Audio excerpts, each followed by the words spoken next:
Hey, good afternoon and welcome back for our fifth episode in our centennial year celebration featuring giants of physical therapy in Kentucky. I'm excited in that this episode we're going to share a story of an individual who's contributed tremendously to the development of our physical therapy practice and a business in the state of Kentucky, but he's also served in many larger roles within our profession. I'll mention just a few. He's served on the APTA's advisory panel on practice, the American Board of Physical Therapy specialties, and the Foundation for Physical Therapy Research. So he's been a very invested individual into our practice overall. And I think it's fitting as we move into our July 4th weekend celebrating our independence that we point out that our guest has also served as captain in the Army of Medical Specialist Corps. So we appreciate his service during that time as well. And then finally, I'll say that while he's received many different awards in our field as well as in business, he's also the author of a best-selling book entitled Called to Care, A Medical Provider's Guide to Humanizing Healthcare. So congrats to him for getting that out in 2019. As we start to move towards that dialogue, I would like to also pull in Dr. Beth Ennis to give us some updates on our centennial year, and then we'll be able to hear from Mr. Larry Benz. So Beth? Thanks, Charlie. I appreciate it. Just a few quick updates for the centennial. Everything from APTA says go for face-to-face in September right now. So we are very excited that we will be gathering in DC in September. Both for the centennial celebration, for the House of Delegates, for a leadership summit, and for an advocacy event. So if you go to the Centennial website, please feel free to sign up for events that you can attend. We'd love to see you there. The one other thing is that we have Centennial bourbon left. We did our special Kentucky brand, and we do have some left. So if you go to our APTA Kentucky webpage, you will find a link to the form to fill out to have a bottle delivered to you. It is now my pleasure to pull in Jared Simpson, who is our Central District Chair, along with Dr. Larry Benz, who is our guest for today, and I will let them carry on with the interview. Gentlemen, the floor is yours. Hello, Dr. Benz. Thank you for joining us today. Well, thank you for having me. It's a pleasure to be here, and I am honored to be in your episode and look forward to some fun discussion.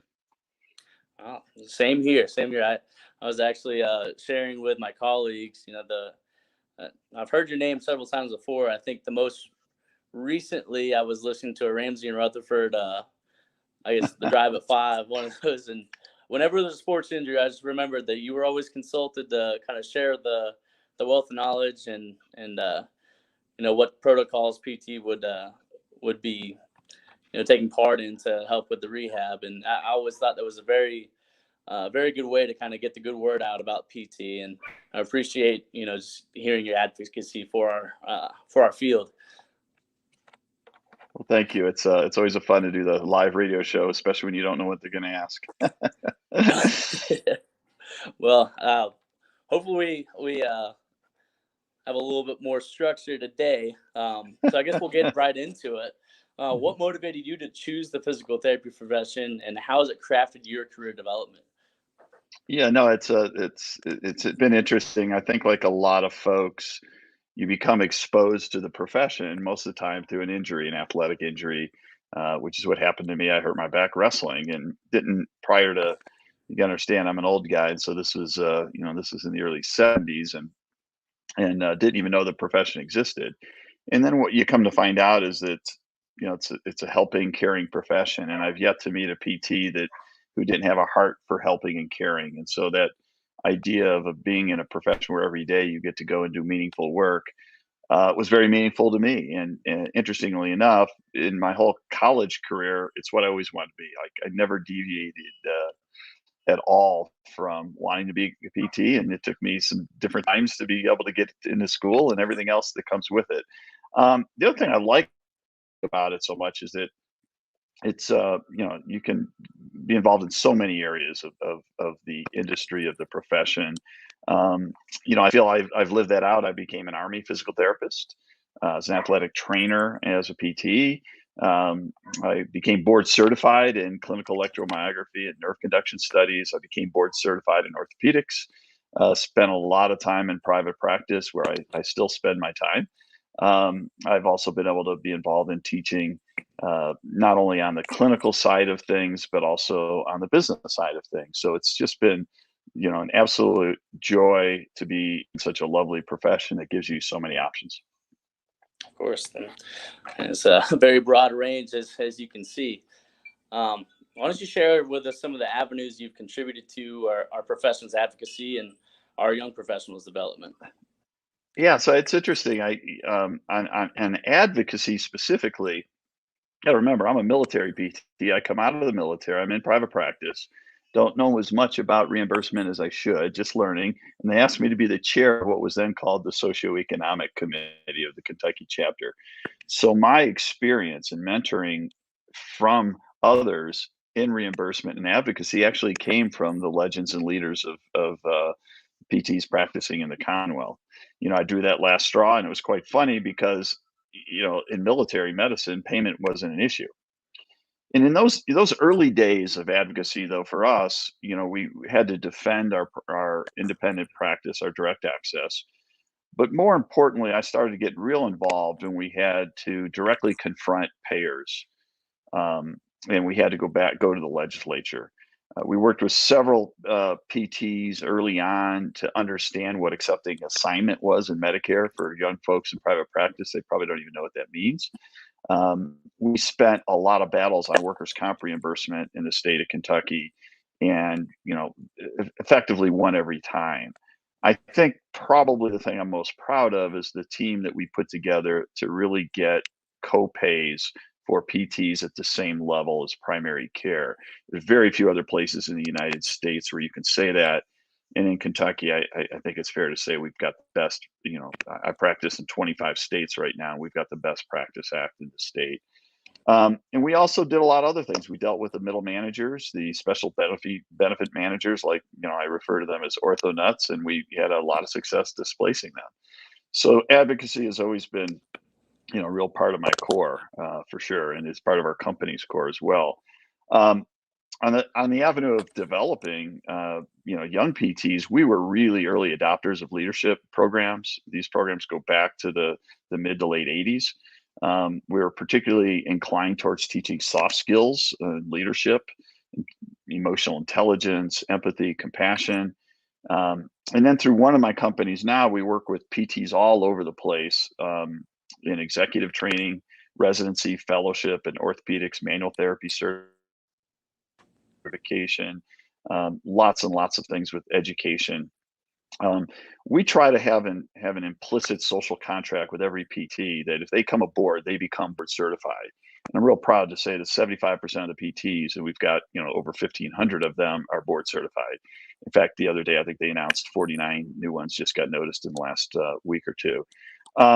We also like to partner with higher education, and we have 7, physical therapy programs, DPT entry level programs that are either active or in development. And our minority representation is 3 times the average PT program. So we really have a heart for diversity, equity, and inclusion as well. We have physical therapy clinics in some of the most rural areas of the United States, and we like to develop young PTs there. And obviously, you referenced the call to care, which is translating the evidence back constructs in social science that are applied to PT, including high quality connections, empathy, compassion, and it's obviously mandatory training in our ecosystem.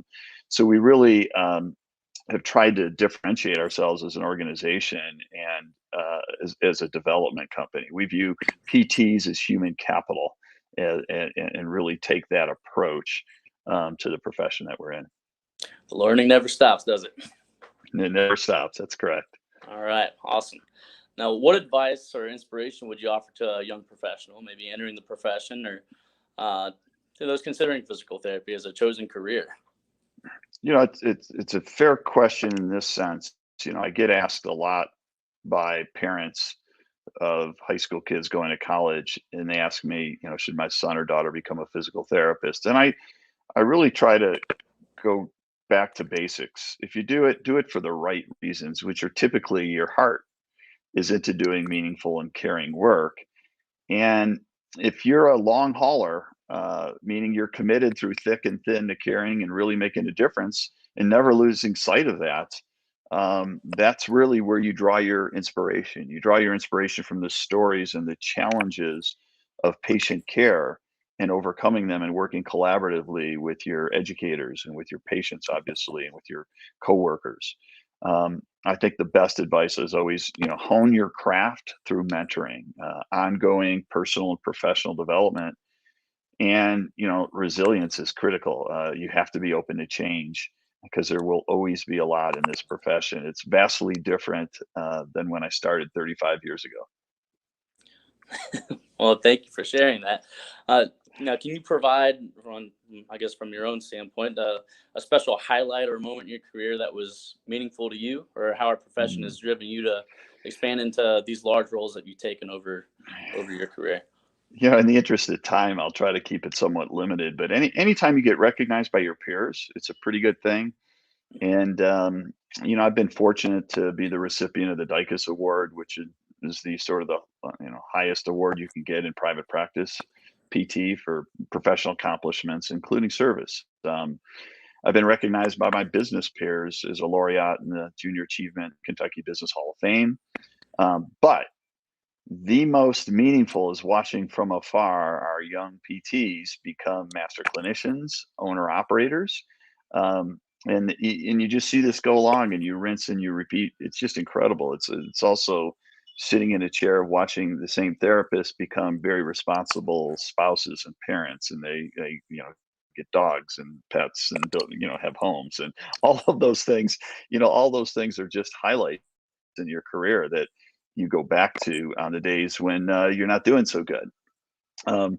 As for in terms of larger roles, it's really extension of really good strategic planning, and all we really tried to do as an organization in terms of highlighting careers is just stay within our mission, stay within our lane. Okay, I guess in the interest of time, we'll also wrap up with this one. Who or what persons were the most instrumental or guiding or motivating you in your physical therapy profession, or even from a business sense, as a business owner?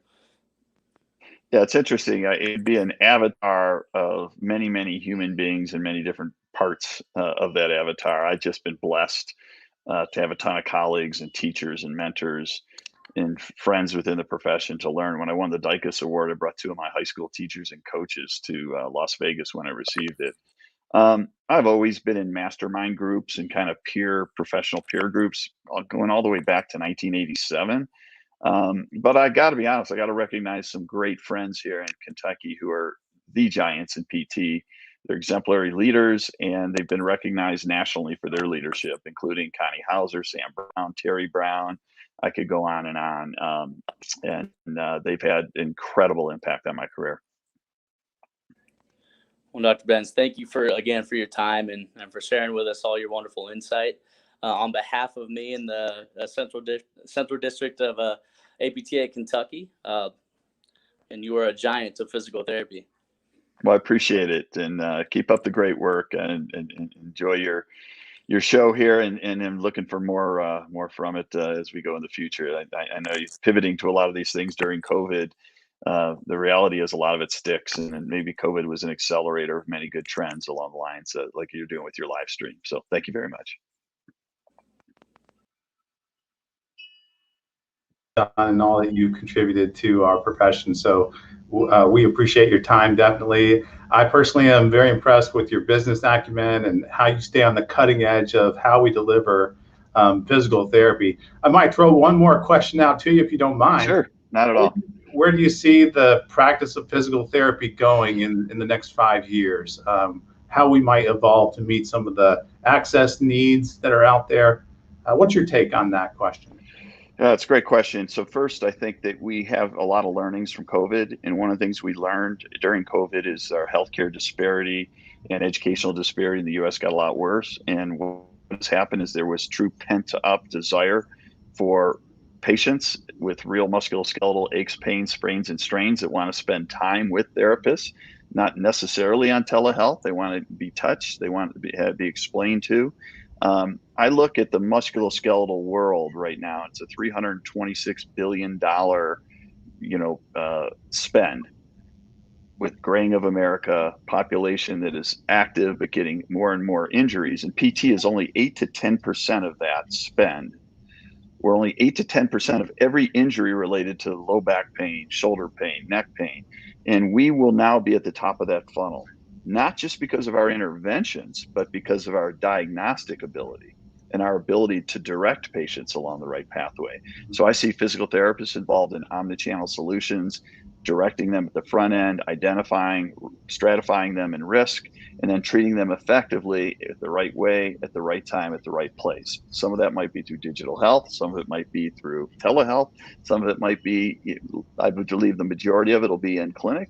But I think there'll also be a lot of follow-up in very, very creative ways. So it's exciting, incredible time for physical therapists. And I unfortunately, I hear from some of my older colleagues who tell me that, they wish it was the Camelot days, and I'm just the opposite. It's more exciting today than I've ever seen it, and it's just a thrilling vocation and profession to be part of.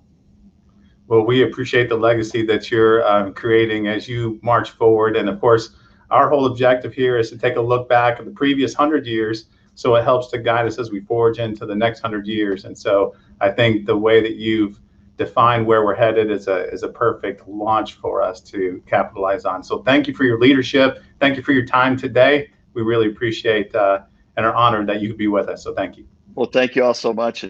Have a great and safe Independence Day. Thank you.